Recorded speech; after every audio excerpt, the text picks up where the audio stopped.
Welcome everybody. बीते दिन इस देश के 75 साला लोकतांत्रिक इतिहास में दूसरी मर्तबा एक ऐसी ज्वलंत मिसाल पेश की गई जिसका कोई दूसरा सानी कम से कम इस देश में आज तक देखने को नहीं मिला। पंजाब में मान सरकार ने अपने ही कबीना के एक मंत्री को दो टुक शब्दों में जवाब देते हुए न केवल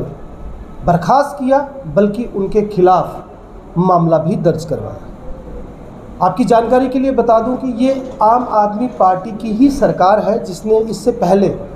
माननीय संयोजक श्री अरविंद केजरीवाल जी की अगुवाई में देश की राजधानी दिल्ली के अंदर ठीक इसी तरह से खाद्य व आपूर्ति मंत्री को करप्शन चार्जेस के अगेंस्ट बर्खास्त किया था और सीबीआई जांच के लिए भेज दिया था। ऐसा दूसरी बार हुआ। ये तमाम का तमाम मामला पहले से ही सुर्खियों में है,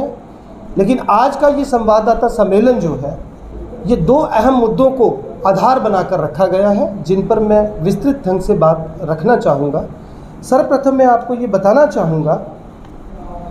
कि विजय सिंगला जिनको बर्खास्त किया गया है, 66 दिन के वो मंत्री थे, मनसा से जीते थे। प्रसिद्ध गायक सिद्धू मूसेवाला को करीब 63,000 वोटों के मार्जिन से हराकर वो कैबिनेट में पहुंचे थे और एक बड़ा नाम था, पेशे से डेंटिस्ट थे। लेकिन हमारी सरकार ने बिना किसी पक्षपात के, और जो जानकारी मुझे बतौर प्रवक्ता उपलब्ध है,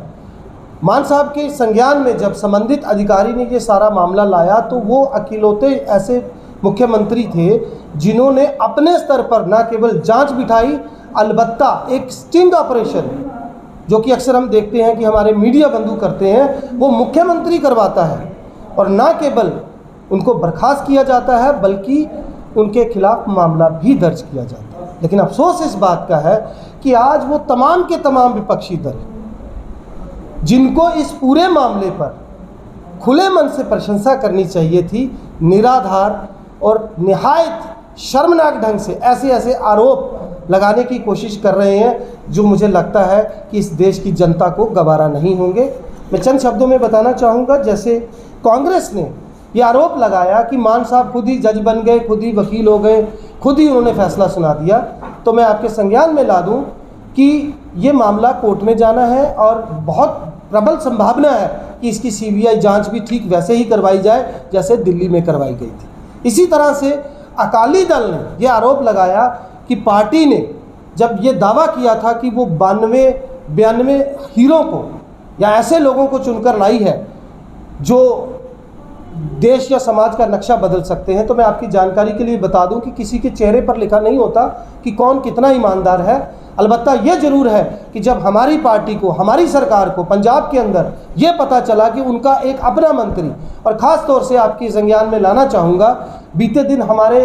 संभाग के जो चुनाव प्रभारी हैं श्री हरजोत सिंह बैंस ने यहाँ पे प्रेस कॉन्फ्रेंस के दौरान बताया था कि इस इंडिपेंडेंस डे पर 75 जो मोहल्ला क्लिनिक है वो पंजाब में शुरू होने जा रहे हैं और ये सारा मामला उसी से जुड़ा था जिस पर आरोप है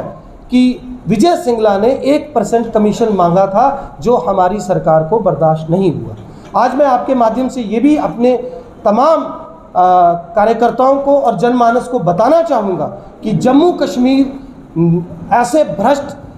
तंत्र की अगर हम गिनती करें तो उसमें उस फेहरिस्त में जम्मू कश्मीर का नाम सबसे ऊपर आता है। ये वो प्रदेश है जिसकी विधानसभा के अंदर एक विधायक ने रिश्वतखोरी के आरोप दूसरे पर मढ़े थे। ये वही प्रदेश है जिसमें ऐसे हज़ारों केस आप देखिए विजिलेंस के पास, एसीबी के पास पेंडिंग पड़े हैं और अक्सर जो रिपोर्ट में कहा जाता है तो 3 शब्दों में बात ख़त्म कर दी जाती है, जांच जारी है। तो हम ये बताना चाहते हैं कि अगर जम्मू कश्मीर के अंदर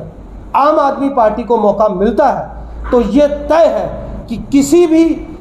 भ्रष्ट को, किसी भी चोर को ना केवल मौका मिलेगा आगे आने का,